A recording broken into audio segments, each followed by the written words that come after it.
abril de 2024, eu analisei o jogo atrocioso Skull Island Rise of Kong, aquela desgraça eletrônica que agrediu as mentes dos jogadores e um personagem tão icônico do cinema.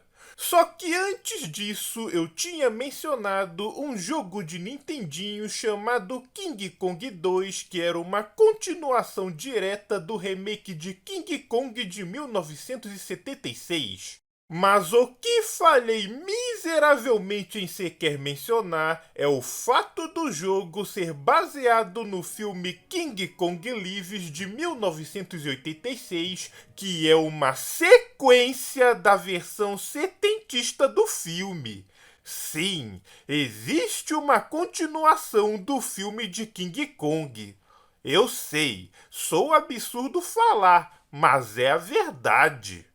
Mas, por favor, pegue e leve comigo nessa negligência. Até porque quantas pessoas na face da Terra, ao ver o filme do King Kong, pararam e pensaram: poxa, que ótimo filme! Eu mal posso esperar para ver a continuação, para ver coisas do tipo: quantos guindastes serão necessários para tirar o corpo do King Kong do meio de Nova York? E quantas escavadeiras serão necessárias para cavar uma cova fundo o suficiente para ele caber dentro?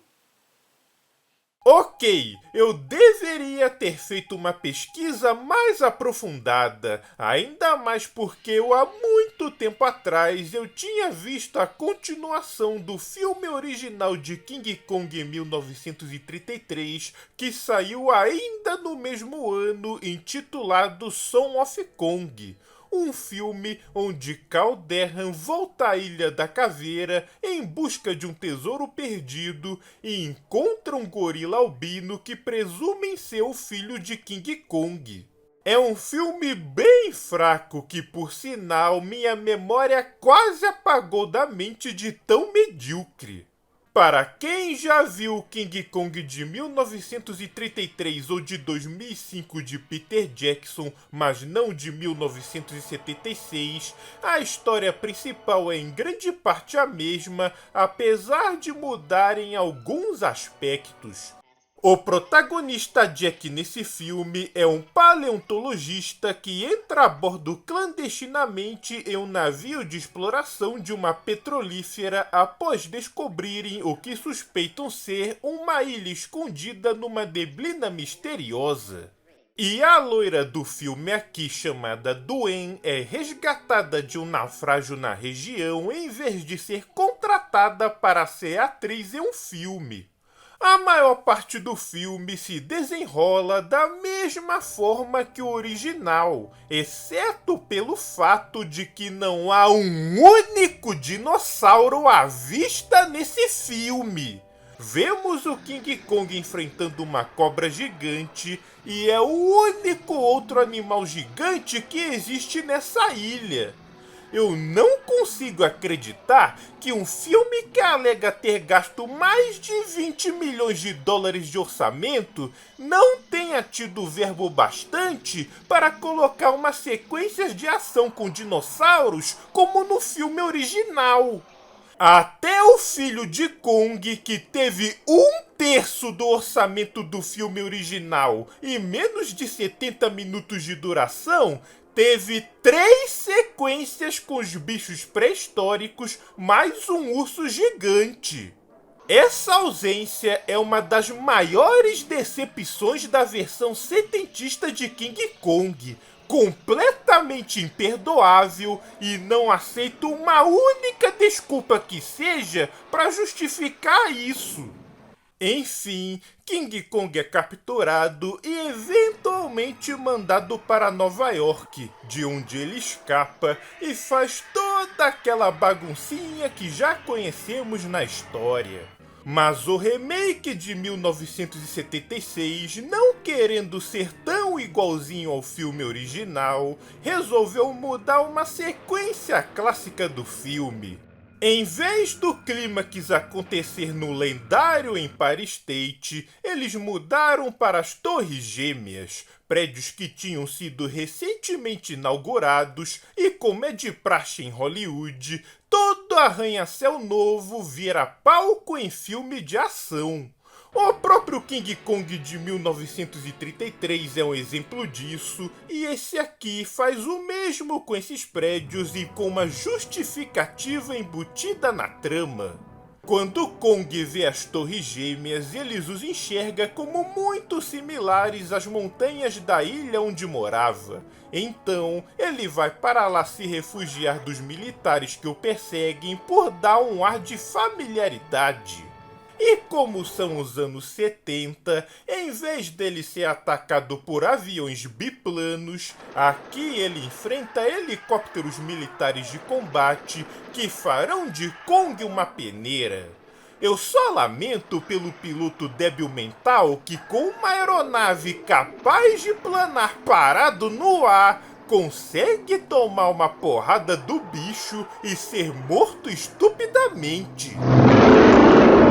Ao final, King Kong não aguenta o fuzilamento e termina caindo do alto da torre. E este é o King Kong de 1976, que se destaca, ao meu ver, por ser inferior na execução pela falta de dinossauros em filme, ao mesmo tempo que consegue se diferenciar o bastante para justificar sua existência, trocando o clímax final da história para as emblemáticas Torres Gêmeas, que já sofre uma explosão por impacto numa cena que foi profética. E eu devo parar aqui para prestar tributo às Torres Gêmeas, que infelizmente anos depois foram vítimas de uma destruição que entrou para a história. Jamais devemos perdoar quem teve a ideia de destruí-los daquela forma. No filme Meteoro de 1979, um meteoro que não deixa rastro algum cai em câmera lenta que mais parece, na verdade, uma luz vermelha brilhante que você adicionaria hoje num editor de vídeos, demolindo as emblemáticas torres.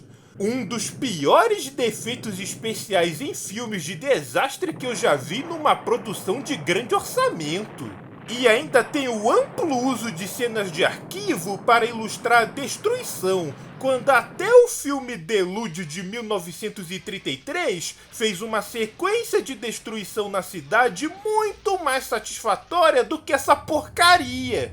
Olha só para a cena de Nova York após o impacto. Parece que simplesmente pintaram o centro da cidade de marrom e borrar a imagem para falar que foi o rastro de destruição do cometa. Patético! Um verdadeiro crime contra os efeitos visuais. Um tipo de atrocidade que jamais devemos esquecer. Feito o meu desabafo, vamos continuar com King Kong Lives. Após o filme resumir os eventos no World Trade Center com o abate de King Kong, vemos o que houve em seguida. King Kong está em coma em um grande laboratório do Instituto Atlantic, sendo mantido vivo precariamente pelos médicos de plantão. E essa cena por si só cria um novo mistério inexplicável após a pergunta de 1 milhão de como levar o King Kong para o navio e depois foi transportado para Nova York. Aqui o mistério é como conseguiram levar King Kong para esse local, seja lá onde seja, e o mantiveram vivo após sangrar por tanto tempo e não morrer. Não é só uma questão de trazer guindastes, e sim como os médicos fizeram para mantê-lo vivo em cena até chegar aí. Detalhe, o King Kong está em coma por 10 anos. 10 anos! Isso tudo graças a um coração artificial que está fora do corpo dele, bombeando seu sangue. O problema é que o bicho está ficando cada vez mais fraco após tanto tempo em coma e precisa de transfusão e um transplante de coração urgente ou ele vai morrer. Segundo a doutora Amy, encarregada de supervisionar Kong, interpretada por Linda Hamilton, a Sarah Connor de Exterminador do Futuro, se não arranjarem sangue de outro gorilão igual a ele para fazer transfusão, ele morrerá em poucos dias.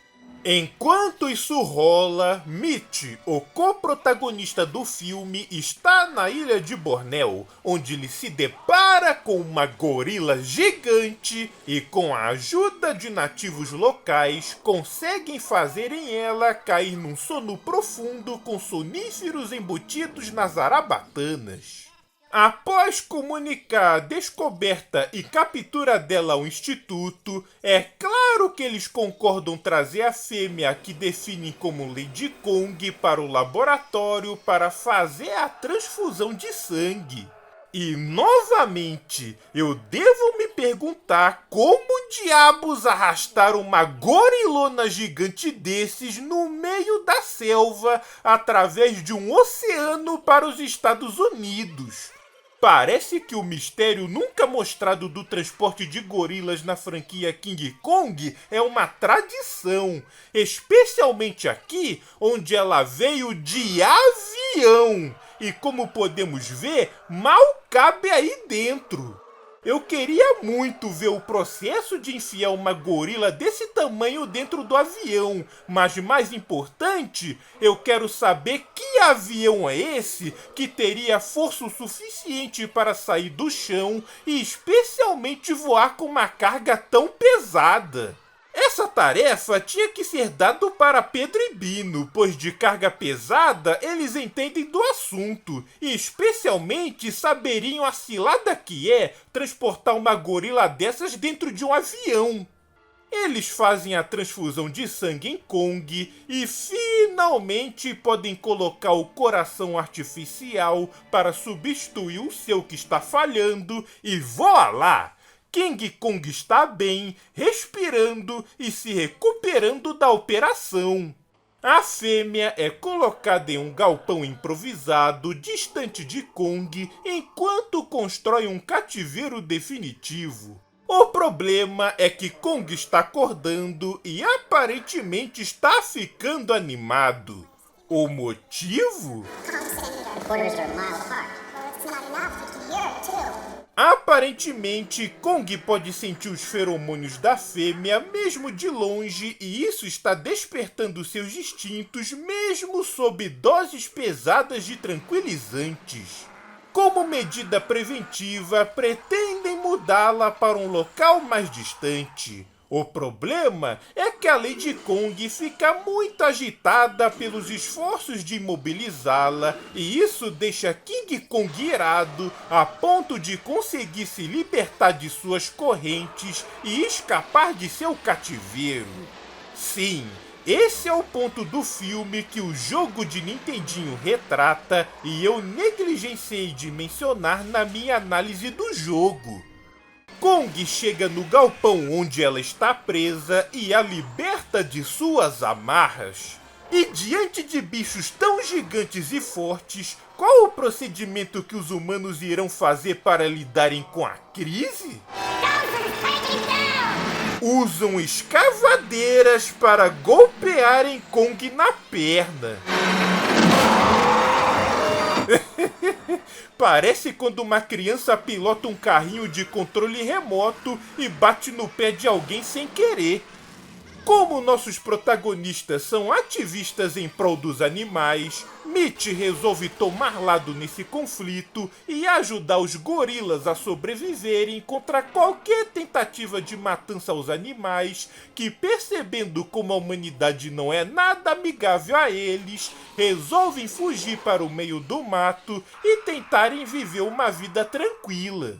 Isso, obviamente, será uma impossibilidade, visto que os militares são convocados para caçarem e recapturarem os gorilas que são liderados por ninguém menos que o Coronel Levitt, interpretado pelo saudoso John Ashton, o clássico sargento John Taggart de O Tira da Pesada. Aqui, sendo o típico militar durão e mal-humorado que só quer cumprir sua missão o mais rápido possível. Ao mesmo tempo, a Amy e Mitchell resolvem procurar o casal Kong que, já ao cair da noite, encontram eles primeiro à frente de toda uma expedição militar que está fazendo uma busca geral com veículos terrestres e helicópteros. Só tendo uma amizade extremamente íntima com o roteirista desse filme para conseguir um feito absurdo desses. E falando em intimidade, é claro que esses dois entram num relacionamento, apesar de se conhecerem por apenas uns 2 ou 3 dias. Tá na cartilha obrigatória dos opostos se atraírem em filmes de ação e derivados. Aliás, uma grande ideia fazer isso do lado de 2 gorilões que sabe-se lá como vão reagir se descobrirem humanos na proximidade, considerando que suas últimas experiências com eles foram bem desagradáveis. E no dia seguinte...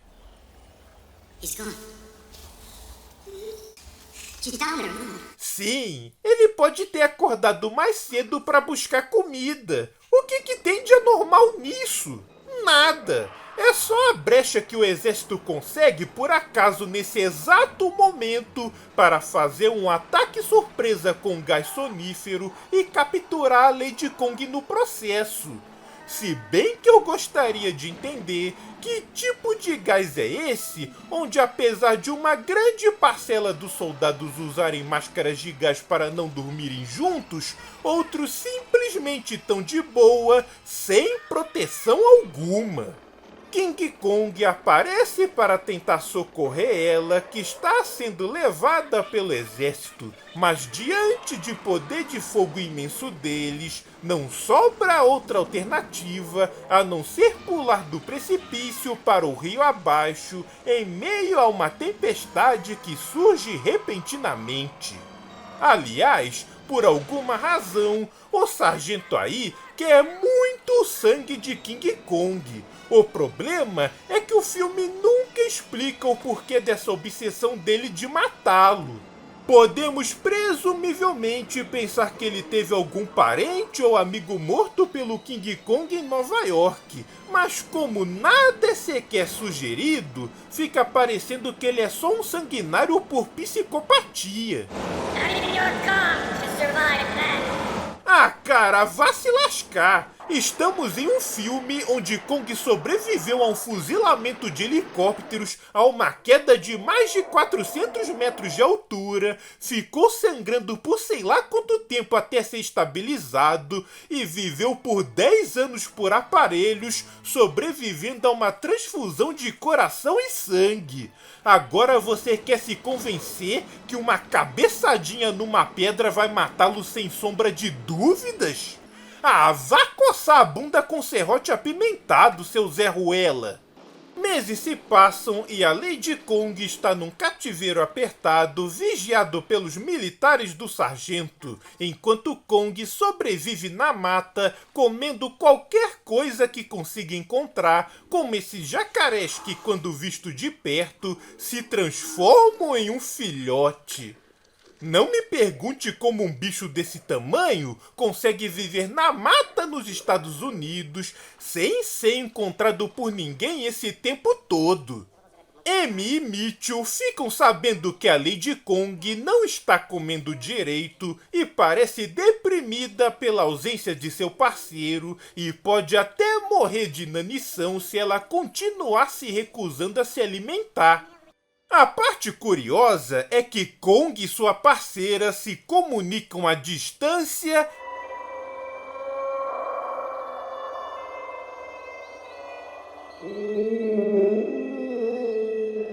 telepaticamente?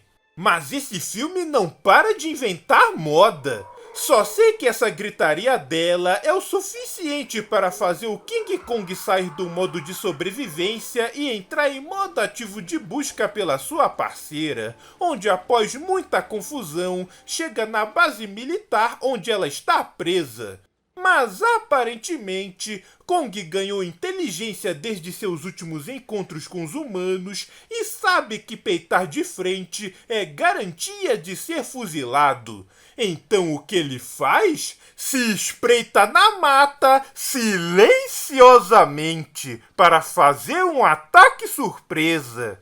Tá certo, um bicho de vários metros de altura, onde um grunhido dele pode ser ouvido a grande distância, sem falar do barulho dos passos estremecerem o chão a cada pisada, consegue ser silencioso e furtivo contra os soldados? Ah, vá catar bananinha!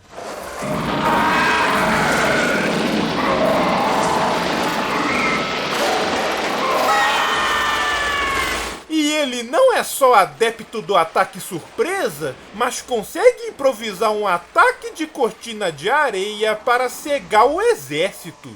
Eu acho que o King Kong andou espreitando as estratégias militares com o exército nesse meio tempo, espreitando a base militar e estudando táticas de guerra na surdina. Não é possível!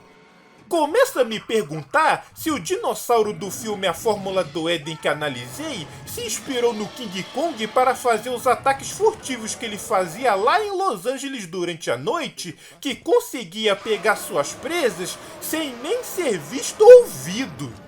Enquanto isso, a dupla entra quase furtivamente na base onde Lady Kong está presa para tentar libertar a gorilona. Nessa infiltração, é feita uma descoberta.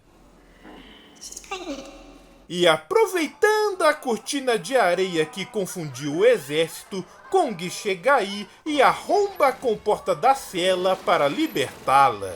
E eu sei que o exército está distraído lá, mas não deixar nem um pelotão de soldados que seja nas proximidades da base para guardar o tempo todo é de uma negligência imensurável.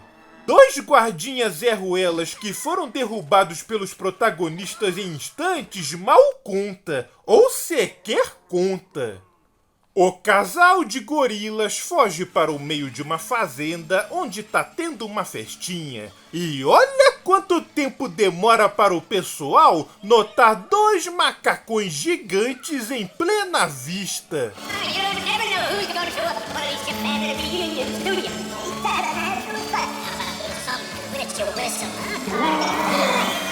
E também nunca se sabe quando toda uma árvore genealógica da família precisará urgentemente de consultas no oftalmologista.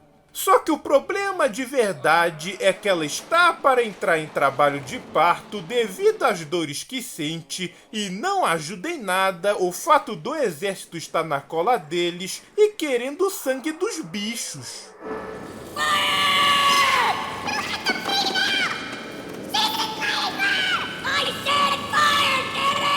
E é aqui que King Kong faz a sua resistência final contra os soldados e o bicho pega, literalmente.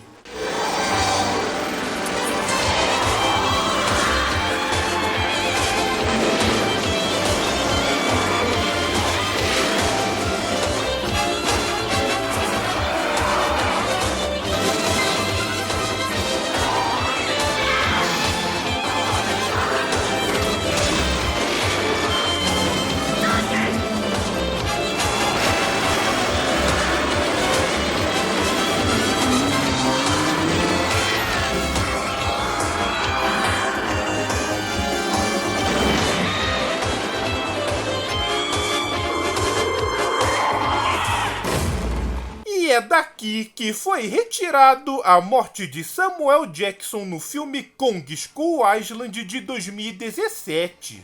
Kong fica mortalmente ferido e infelizmente não será capaz de resistir por mais tempo, mas vive o suficiente para poder testemunhar o nascimento de seu filho, o Konguinho.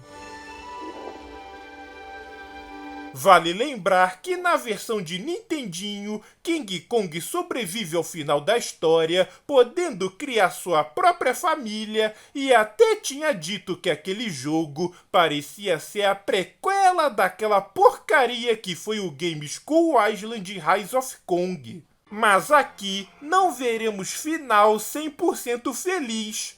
Apesar do exército ter caçado ferrenhamente os gorilas, no final parece que simplesmente resolvem deixar para lá a caçada e os deixam viverem à solta na selva para ter uma vida normal.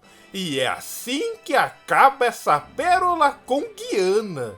Eu até poderia falar que o filme faz parte de uma premissa absurda do King Kong sobreviver à sua derrubada, fuzilamento, ter poderes telepáticos para se comunicar com sua parceira à distância e etc.